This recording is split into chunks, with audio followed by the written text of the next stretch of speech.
Rest of the week's top stories with my all-star panel. Joining me now is opinion editor at the New York Post, Kelly Jane Torrance, and White House correspondent at the Daily Caller, Diana Glebova. First, let's talk about what trumped the first GOP debate, and that was Donald Trump's interview with Tucker Carlson, which has so far racked up more than 200 million views. Kelly, tell me, do you think this was a good move for the former president, not showing up to the debate and going straight to the people on Twitter, or as we now call it, X? Well, James, I got to do a little fact check of you right there. I hate to do it, but that 200 million, that more than 200 million views, that is if someone even just read the tweet saying, there's going to be this interview. So we don't know how many of those people actually watched any of it, let alone all of it. So I just have to slip that in there. We're talking a little bit of apples to oranges when we're comparing the debate numbers, which were actually surprisingly good. But yeah, Donald Trump, of course, has to go straight to the people. He doesn't want a moderator to tell him what he has to say and give him a time limit for his answers. I think that in some ways it was a smart move. He's the front runner. Would going on the debate with the other people have helped him at all? Increase his front runner status? I doubt it. So, he's kind of going rogue and showing, hey, I'm an event all on my own, which certainly we've seen since 2015. And he stepped down that staircase at Trump Tower. And Diana, what did you make of the interview? I watched it. I thought there were some interesting bits, but I didn't know that there were many surprises in it, really, per se. What did you make of it, Diana? I don't think it was surprising either. Something that he did stress that you touched upon is that he wants to be different. He wants to show that he's not even on the same debate stage as the other candidates. He's not even on the same level. He's just above. And he really stressed his poll numbers in the beginning of the interview as well, saying that he's just a magnitude beyond the other candidates, even second place, Ron DeSantis, that usually polls at second place. And he just, again, he just really stressed that he's beyond the debate stage, that he can do his own thing.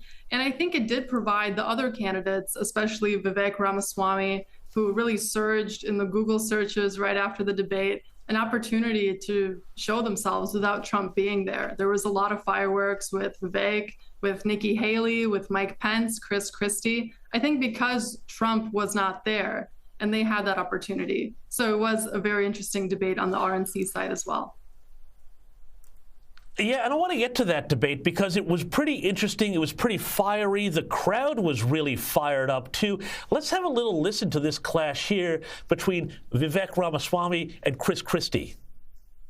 I'm the only person on the stage who isn't bought and paid for, so I can say this. The climate change agenda is a hoax. The climate change agenda is a hoax. I've had enough already tonight of a guy who sounds like ChatGPT standing up here. Now, Diana, it seemed to me like both Chris Christie and Vivek Ramaswamy had other agendas in mind. One man was trying to stop Trump, that's Christie. The other was seeming to try to clear the way for him. What did you make of that clash, and did you find there was a clear winner in the debate?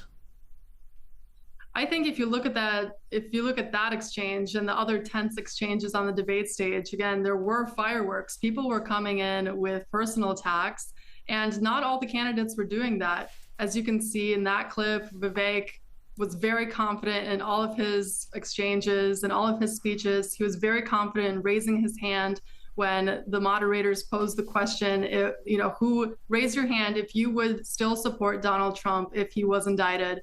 Vivek was the first one. He raised his hand straight up, and looking around the other candidates, there was kind of a moment for Ron DeSantis because he had to look to Vivek before he made up his own opinion and raised his hand. At least that's what it seemed like.